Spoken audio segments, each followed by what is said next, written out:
Hotel में ना एक बाबा जी बर्तन मांजते थे। बूढ़े आदमी थे, 70 साल के करीब उम्र थी। उनका एक बेटा था, एक बहू थी, एक पोता था, लेकिन वो बेचारे बेटा बीमार रहता था तो लिहाजा वो खुद मजदूरी करते। कहती है एक दिन वो बाबा जी मेरे पास आए, कहने लगे मेम साहबा 2-4 दिन की छुट्टी चाहिए। तो मैंने कहा खैरियत है? कहने लगे मैडम मेरा बेटा फौत हो गया। बेटा, आपको पता है बाप का जनाजा पढ़ना आसान है, बेटे का जनाजा उठाना बड़ा मुश्किल काम है। कहती है मैं कुछ लिख रही थी, मेरे हाथ से कलम गिर गया। मैंने खुद गाड़ी भेजी, बाबा जी गांव चले गए जहां वो रहते थे।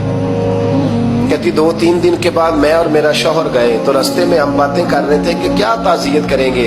एक ही बेटा था, कोई रिश्तेदार भी नहीं, तो उसकी तो कायनात उजड़ गई। किन लफ्जों से उसे ताज़ियत क्या कहेंगे।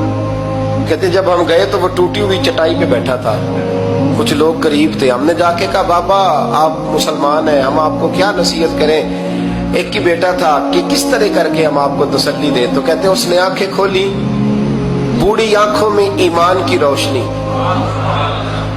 कहने लगा बीबी क्या ताज़ियत की बात करती हो, मैंने को पैसे जमा करा के बेटा लिया था, खुदा ने फजल से दिया था, अदल से ले गया है। मैं अपने रब के फैसले में बड़ा राजी हूं। अल्लाहु अकबर। वो खातून कहती है कि वो बाबा जी से मैंने कहा कि चलो आप 1 महीने की छुट्टी कर ले। तो कहने लगा नहीं मैडम मैं मुसलमान हूँ, मुफ्त की रोटी नहीं खाता, मजदूरी करके खाता हूँ, मैं इंशाल्लाह 2-3 दिन के बाद काम पे आ जाऊंगा। कहती वो चंद दिनों के बाद आ गया। अल्लाह की कुदरत के अभी 2-3 माह गुजरे थे, फिर आया। मैडम छुट्टी चाहिए कुछ दिनों की। मैंने कहा खैरियत है? कहने लगे वो मेरी बहू भी हार्ट अटैक से फौत हो गई।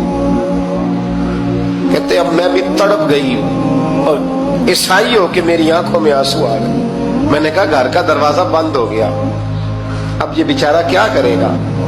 वो अपने शौहर के गम में हार्ट अटैक से फौत हो गई।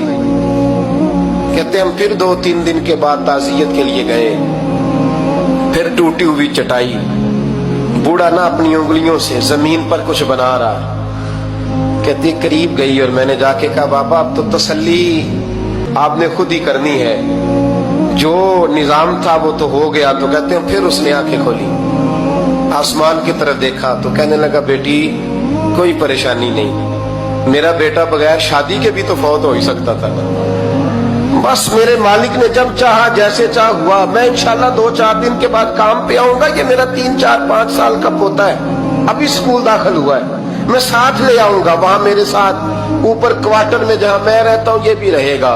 कभी कभी मैं देखती छत पे खड़े होके कि दादा घोड़ा बना हुआ है और पोता सवारी कर रहा है। वो सवेरे उठता, उसको स्कूल छोड़ के आता, शाम को लेके आता, प्यार करता, मोहब्बत करता। तीसरी मंजिल पर हमने क्वार्टर दिया हुआ था, वहां दादा पोता रहते। अल्लाह तू बड़ा बेनियाज है। कहती है इकबाल एक दिन ना पोता ऊपर वाली मंजिल पे खेल रहा था, उसका पैर फिसला, वो गर्दन के बल जमीन पे गिरा। मुझे खबर हुई तो मैं दौड़ी, एम्बुलेंस मंगाई। खून से लिथड़े हुए उस बच्चे को दादे ने अपनी गोद में रखा। और जब हम अस्पताल की तरफ गए तो हॉस्पिटल बाद में आया, जनाबे इजराइल पहले आ गए और कहते वो गोद में दम तोड़ गया।